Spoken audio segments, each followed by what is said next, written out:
नमस्कार जी, सभी को एक बार फिर से स्वागत है। और हम योगा डिक्शनरी में वृत्तियों के बारे में जान रहे हैं। आज का जो हमारा वर्ड है वो है निद्रावृत्ति। निद्रावृत्ति क्या है?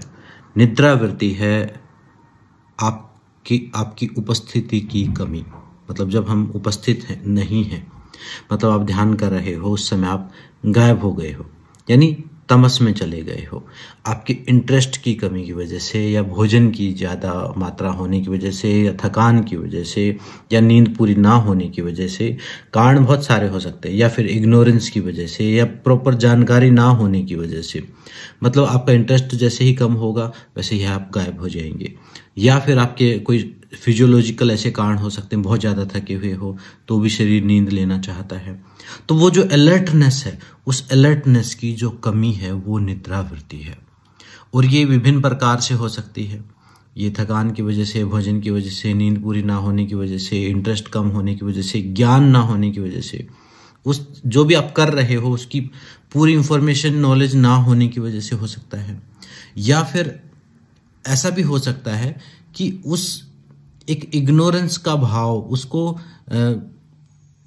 उसके प्रति आपका कोई लगाव, उसमें कुछ इंटरेस्ट ही ना हो, उसकी आपको जानकारी ही ना हो प्रॉपर तरीके से कि ये अगर हम मान लो मेडिटेशन कर रहे हैं। अब जैसे ज़्यादातर लोगों में निद्रावृत्ति हावी रहती है, वो वैसे कुछ करते रहे लेकिन वो जागे रहेंगे, लेकिन वो अलर्टनेस की कमी कैसे आएगी?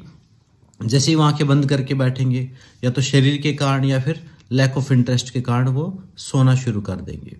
या फिर जब माइंड जो है, रिलैक्सेशन जो है, उस माइंड का जो एक पास्ट एक्सपीरियंस जो है, या तो जागने का है या फिर सोने का है, वो जो बीच वाली जो अवस्था है, उस बीच वाली अवस्था का भी कोई अनुभव नहीं है। ये भी एक कारण बन जाता है कि वो हमने कभी अनुभव की ही नहीं। तो हम या तो फिर सीधे डेल्टा स्टेट में चले जाते हैं, या फिर डीप थीटा स्टेट में चले जाते हैं, या फिर हम सीधे बीटा स्टेट में रहते हैं। तो ये एक निद्रावृत्ति जो है ये कई कारणों से हो सकती है, और ज़्यादातर ये कलिष्ठ ही होती है। मतलब ज़्यादातर दुख का कारण बनती है, ज़्यादातर आलस्य की वजह से, प्रमाद की वजह से निद्रावृत्ति आप प्रभावी हो सकती है।